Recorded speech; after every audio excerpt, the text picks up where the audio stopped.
핍박은 사람을 낙심하게 합니다. 이 핍박을 받게 되면 공동체도 마찬가지입니다. 지도자의 고난은 공동체의 낙심을 가져옵니다. 존경하고 의지했던 이 사도 바울의 이 투옥은 그 당시 초대교회 성도들에게는 엄청난 절망에 빠지게 되는 그러한 계기가 되었습니다. 당시 에베소 교회 성도들은 이 바울을 바라볼 때 위대한 하나님의 종이었는데, 죄가 있기는커녕 신앙생활하는 믿음의 본이었는데, 그런데 그가 능담없이 감옥에 갇히게 된 것입니다. 그러므로 에베소 교회 성도들은 이것이 과연 예수님을 잘 믿게 된 결과인가 의문을 가지며 낙심할 수밖에 없었습니다. 이런 분위기를 누구보다 잘 감지했던 사람이 바울이었습니다. 그래서 바울은 감옥에 있었지만 서신을 써서 자신의 투옥이 당시 초대교회 성도들에게 가져올 여러 가지 것에 대해서 낙심하지 말 것을 강조하면서 그 이유를 설명하고 있습니다.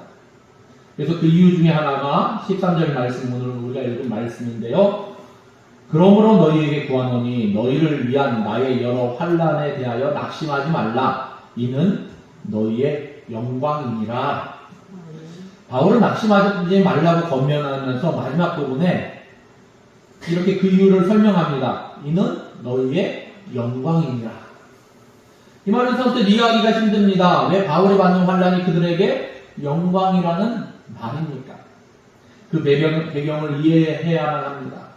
왜 사도 바울은 감옥에 갇히게 되었습니까?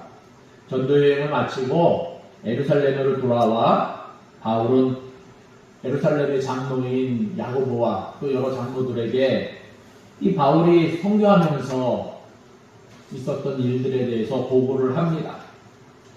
이 보고를 듣고 야고보와 장로들은 하나님께 영광을 돌립니다. 그런데 그들에게 한 가지 바울에 대한 걱정이 있었습니다. 그것은 무엇이냐면 예루살렘에 있는 유대인들, 그러니까 유대인 그리스도인들을 포함해서 유대인들에게 이상한 소문이 퍼져 있었던 것입니다. 바울의 이방 선교에 대한 잘못된 소문으로 인해서 큰 오해가 있었음을 알고 있었습니다.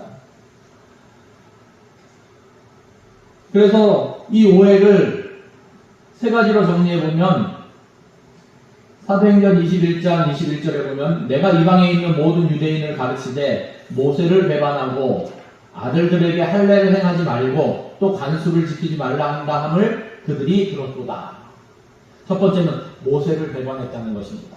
이것은 모세가 전해진 율법을 무시한다는 그런 의미입니다. 바울은 은혜를 통하지 않고 율법을 통해서는 구원을 받을 수 없다고 말한 적은 있지만 율법 자체가 필요 없다고 한 적이 없습니다.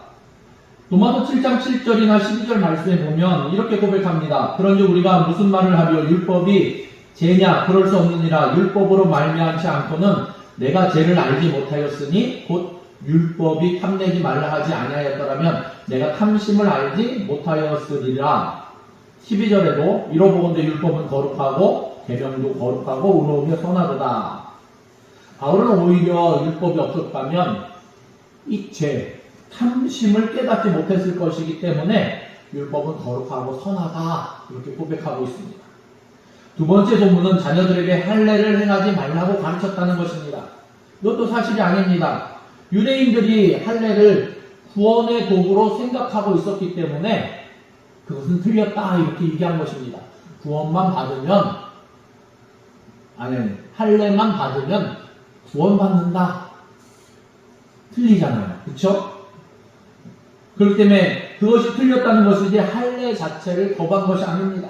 즉 내가 이미 하나님의 자녀가 되었고 하나님께서 우리에게 구원을 베푸셨다는 것을 믿기 때문에 믿음을 가지고 세례를 받는 것이지 세례를 받기 때문에 구원을 받는 것은 오늘날로 예를 들면은 세례를 받기 때문에 구원받는 것은 아닙니다. 이와 마찬가지입니다. 그리고 바울은 루스드라에서 디모데를 데리고 선교 여행을 시작하면서 이 디모데에게 할례를 베푼 적도 있습니다. 그리고 마지막 세 번째 소문은 유대인들의 관습을 지키지 않는다는 것입니다. 근데 어떻게 보면 이것은 시비거리가 되지도 않는 것들입니다. 여러분, 이 대한민국에서 우리도 명절이 있습니다. 크게는 설날이 있고 추석이 있습니다.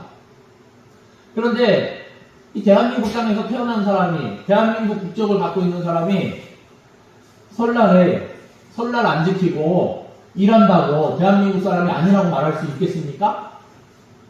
네? 그와 같은 것입니다. 관습은 관습일 뿐입니다.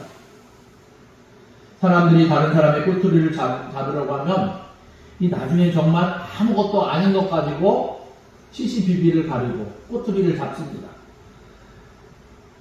발 없는 말이 천리간다고 공연한 오해가 많아지는 것이 사실입니다. 우리 정치권에서도 그런 모습들 많이 보지 않습니까? 말꼬투리 잡고 그냥 늘어지는 거. 어떻습니까? 꼴불견 아닙니까? 저만 그러는지 모르겠지만. 어떤 목사님이 식당에서 치킨을 먹다가 섬기던 교회를 사임하게 됐던 이야기가 있습니다. 그 목사님 치킨을 먹다가 보리차를 쫙 마시는데 밖에서 그 교회 성도가 저거 목사님이 생맥주 마시는 거 아니야? 이렇게 생각을 한 것입니다. 근데 생각에 그쳤으면 좋았을 텐데 그만 교회에 소문이 나고 소문이 났는데 어떻게 소문이 났냐면 목사님은 술꾼이다. 네. 와전돼서 술꾼까지 돼버렸습니다. 그러니까 교회를 사임할 수밖에 없었습니다. 저희들도 가끔씩 목사님들 만나서 동기 목사님이나 친구 목사님 만나서 이렇게 뭐 식사를 하거나 그때 사이다 콜라 이렇게 섞어서 이렇게 먹으면서 색깔이 기가 막히다 그러면서 이거 누가 보면 오해하겠는데 네. 그 병 자체도 식당에서 쓰는 병은 다 카스 이렇게 이름 써져 있지 않습니까? 그러니까 오해하기 딱 좋다. 사진 한 장 찍어줄까? 그러면서 농담으로 그런 말을 합니다. 그런데 결국 바울에 대한 소문은 모두 잘못된 것이었습니다. 이런 오해에 대한 해결책으로 야고보와 이 예루살렘 교회 장로들이 두 가지 제안을 합니다. 사도행전 21장 23절 24절에 보면 우리가 말하는 이대로 하라. 서원한 네 사람이 우리에게 있으니 그들을 데리고 함께 결례를 행하고 그들을 위하여 비용을 내어 머리를 깎게 하라. 그러면 모든 사람이 그대에 대하여 들은 것이 사실이 아니고 그대도 율법을 지켜 행하는 줄을 알 것이다. 예루살렘 교회 신자들 중에 서원한 사람이 4명이 있다는 것입니다. 그들과 함께 이 결례를 행하라는 것입니다. 이 결례는 정결의식입니다. 유대인들은 성전을 너무 오래 떠나 있으면 어디 멀리 갔다 오면은 부정하다고 생각했습니다. 그러니까 멀리 여행을 하면 머리도 뒤집어 쓰고 또 걸으면은 깨끗지 않고 하여튼 상황이 그러니까 정결의식을 행했습니다. 그래서 6월절이나 오순절 같은 명절을 맞이하게 되면 그 몸을 정결하기 위해서 예루살렘 성전으로 올라가서 몸을 정결케 하는 예식을 가졌던 것입니다. 그래서 예루살렘 교회의 이 지도자들이 바울에게 권면하기는 정결의식을 하고 또 서원한 사람이 4명이 있으니까 그 서원의식이 이제 끝났으니까 그들의 비용을 대신 내면 좋겠다. 이 서원한 사람들 4명은 나시린 서원이라고 해서 이 나시린의 서약을 보통 이 30일 정도 했는데 그 기간이 끝나면 성전에 올라가서 머리를 깎으며 예물을 드렸습니다. 그 예물로는 번제물로는 수양 1마리, 속죄제물로는 암양 1마리, 화목제물로 수양 1마리 외에 떡과 과자 등 어떻게 보면 그래서 넉넉하지 않은 사람에게는 굉장히 부담적인 그러한 예물입니다. 그렇기 때문에 그 예물을 좀 여유 있는 사람이 대신 담당해 주는 것이 굉장한 미덕으로 그 당시에 여겨졌습니다. 그것을 바울이 담당하면 좋겠다고 이야기하는 것입니다. 그럼 바울의 반응은 어떠했습니까? 물론 한마디로 거절할 수도 있는 상황입니다. 그런데 바울은 그 자신을 위해서 나시린의 서원을 할 필요도 없었고 이 결례 할 필요도 없었지만 그럼에도 불구하고 바울은 거절하지 않고 일주일을 따로 구분해서 이 의식을 행했는데 우리가 바울에게 배워야 하는 그러한 그의 이 사역의 기본적인 모습을 발견할 수 있습니다. 고린도전서 9장 20절에서 23절에 이렇게 고백하고 있습니다. 유대인들에게 내가 유대인과 같이 된 것은 유대인들을 얻고자 함이요 율법 아래에 있는 자들에게는 내가 율법 아래에 있지 아니하나 율법 아래에 있는 자같이 된 것은 율법 아래에 있는 자들을 얻고자 함이요 율법 없는 자들에게는 내가 하나님께는 율법 없는 자가 아니요 도리요 그리스도의 율법 아래에 있는 자들이나 율법 없는 자와 같이 된 것은 율법 없는 자들을 얻고자 함이라. 약한 자들에게 내가 약한 자와 같이 된 것은 약한 자들을 얻고자 함이요 내가 여러 사람에게 여러 모습이 된 것은 아무쪼록 몇 사람이라도 구원하고자 함이니 내가 복음을 위하여 모든 것을 행하는 복음에 참여하고자 함이라. 바울의 이런 신앙적인 이 모습은 어떻게 보면 우리도 다 배워야 할 모습들입니다. 내가 더 높고 깊은 신앙을 가졌기 때문에 더 낮은 자리로 내려갈 수 있어야 하고 더 연약한 사람의 마음을 이해해 주어야 하기 때문입니다. 그러나 안타깝게도 바울은 그들의 권면대로 했음에도 그만 문제가 발생하고 말았습니다. 사도행전 21장 27절에서 29절 말씀에 보니까 오히려 그러한 예식 하기 위해 권면을 받아들여서 하기 위해서 성전으로 올라가다가 아시아에서 온 유대인들이 이 바울을 보고 무리를 충동해서 바울이 그만 문제가 되게 생겼습니다. 그래서 사도행전 21장 27절에 보면 그 일에 거의 참에 아시아로부터 온 유대인들이 성전에서 바울을 보고 모든 무리를 충동하여 그를 붙들고 외치되 이스라엘 사람들아 도우라. 이 사람은 각처에서 우리 백성과 율법과 이곳을 비방하여 모든 사람을 가르치는 그 자인데 또 헬라인을 데리고 성전에 들어가서 이 거룩한 곳을 더럽혔다 하니 이는 그들이 전에 에베소 사람 드로비모가 바울과 함께 시내에 있음을 보고 바울이 그를 성전에 데리고 들어간 줄로 생각함이라. 착각을 해서 문제가 생긴 것입니다.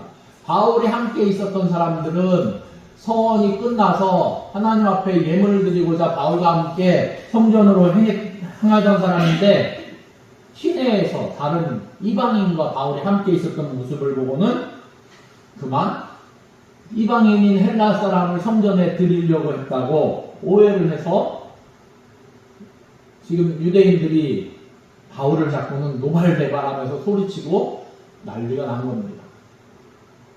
이렇게 해서 바울은 감옥에 갇히게 된 것입니다. 물론 그가 풀려날 수도 있었지만 우리가 성경에서 계속 나와 있는 것처럼 그 당시 가이사에게 나는 가이사에게 가서 재판을 받겠다 해갖고 감옥에 계속 갇혀있는 그런 죄인의 신세가 된 것을 볼 수 있습니다. 여기에 이 감옥에 갇힌 큰 이유 중에 하나가 이방인도 유대인과 동일하게 오직 믿음으로 구원받는 것을 주장했기 때문입니다. 재판받는 과정에서도 바울은 자신이 이방의 선교를 하나님께서 주신 소명이라고 자신있게 증언하였습니다. 근데 이러한 주장하지 않고 그냥 좋게 했다라면 바울은 감옥에 갇히지 않고 자유의 몸이 되었을 것입니다. 하지만 바울은 그것을 철회하지 않았습니다. 자신은 이방인을 위해 보냄받은 사도임을 강조하였습니다. 이것은 그만큼 사도 바울이 자신이 전한 복음, 곧 이방인도 유대인과 마찬가지로 오직 믿음으로 구원받는다는 진리를 확신했기 때문입니다. 나의 믿음을 온전하게 이 복음의 바탕이 되는 나의 믿음을 온전하게 증거했다는 것입니다. 생명을 걸어도 아깝지 않을 만큼 가치가 있기 때문에 바울은 확신을 가지고 이러한 일을 한 것입니다. 사도 바울이 옥에 갇히고 또 많은 고난을 받고 있음에도 불구하고 그 확신이 꺾이지 않고 있다는 사실은 이방인 교회 에베소에 있는 성도들에게는 영광이 되는 것입니다. 13절에 그러므로 너희에게 구하노니 너희를 위한 나의 여러 환난에 대하여 확신하지 말라. 이는 너희의 영광이니라. 그렇기 때문에 그 믿음, 그 확신이 있는 그 믿음 때문에 감옥에 갔기 때문에 너희도 그 믿음을 갖고 있지 않냐. 그렇기 때문에 너희에게도 내가 갇혀있는 것이 나는 분명한 진짜를 너희에게 증거했고 그 믿음을 너희가 갖고 있기 때문에 너희에게 영광이 되는 것이다. 이렇게 말씀하고 있는 것입니다. 또 바울은 자신의 고난을 너희를 위한 나의 여러 환난이라고 표현하고 있습니다. 그리고 이것이 너희의 영광이라고 표현했던 것입니다. 단지 겉으로 드러난 고난으로 낙심하거나 절망하지 말고 왜 그러한 고난이 바울이 당하고 있는지를 생각하면서 영광스럽게 생각해라. 이 권면한 것입니다. 우리가 갖고 있는 믿음은 진짜다. 진짜를 갖고 있으니까 우리가 기뻐하고 감사하고 즐거워해야 하지 않겠냐. 낙심하지 마라 이겁니다. 이 바울의 진리를 위한 고난은 오늘 우리에게도 영광이 되는 것입니다. 사랑하는 성도 여러분, 오늘 우리는 이 바울의 서신을 통해서 중요한 교훈을 받습니다. 복음은 고난을 당하면서까지도 지키고 전해져야 할 진리라는 것입니다. 성경은 복음을 믿는 성도들에게 고난이 없을 것이라고 말하지 않습니다. 오히려 성경은 복음을 위하여 고난을 받으라 말씀하고 있습니다. 디모데후서 1장 8절에 보면 그러므로 너는 내가 우리 주를 증언함과 또 주를 위하여 갇힌 자 된 나를 부끄러워하지 말고 오직 하나님의 능력을 따라 복음과 함께 고난을 받으라 말씀하고 있다는 것입니다. 사실 성도가 복음을 위하여 고난을 당하는 것은 역으로 복음이 진리라는 것을 증명해 주는 것입니다. 복음이 진리이기 때문에 대적자들은 그러한 복음을 해방하기 위하여 성도들에게 고난을 당하는 것입니다. 사도 바울과 같이 복음을 위하여 환난을 당하는 것을 두려워하지 말고 오늘 말씀 속에서 낙심하지 말라. 이것이 너희의 영광이 됩니다. 말씀하신 것 같이. 우리의 믿음이 진짜구나. 진짜를 갖고 있을 때 얼마나 든든하고 자신이 있습니까? 가짜를 갖고 있으면 걸릴까봐 불안하고 두려운 마음이 있습니다. 그러나 진짜일 때는 여러분 어떻습니까? 당당할 수 있고 또 자신감을 가질 수 있는 것입니다. 진실 우리 안에도 이 믿음의 삶을 살아갈 때 믿음이 진짜이기에 세상 가운데도 담대하게 당당하게 하나님 앞에서도 담대하게 설 수 있는 저와 여러분 되시기를 예수님의 이름으로 축원합니다. 기도하시겠습니다. 하나님 감사합니다. 우리 가운데 생명을 허락하시고 믿음을 허락하시고 또 바울을 통하여 이 믿음이 진짜임을 다시금 깨닫게 하심을 감사합니다. 바울이 감옥에 갇히기까지 그가 증거한 이 복음이 그만큼 생명을 버리기까지 의미가 있고 가치가 있는 것임을 온전히 증거하며 그것이 너희에게 영광이 되니라고 말씀하신 것 같이 진실로 이 복음이 우리에게 영광이 됨을 우리가 깨닫습니다. 예수님께서 우리에게 복음을 허락하시고 십자가의 보혈로 말미암아 우리가 구원을 받는다는 이 사실이 분명한 사실이며 우리의 믿음의 근본이 된다는 것을 우리가 다시 한번 확인하면서 진실로 하나님 앞에 더욱더 가까이 이 믿음을 가지고 설 수 있도록 하나님 우리를 주장하시고 함께하여 주시옵소서. 모든 것을 주님께 의뢰드리며 예수님의 이름으로 기도드립니다. 아멘.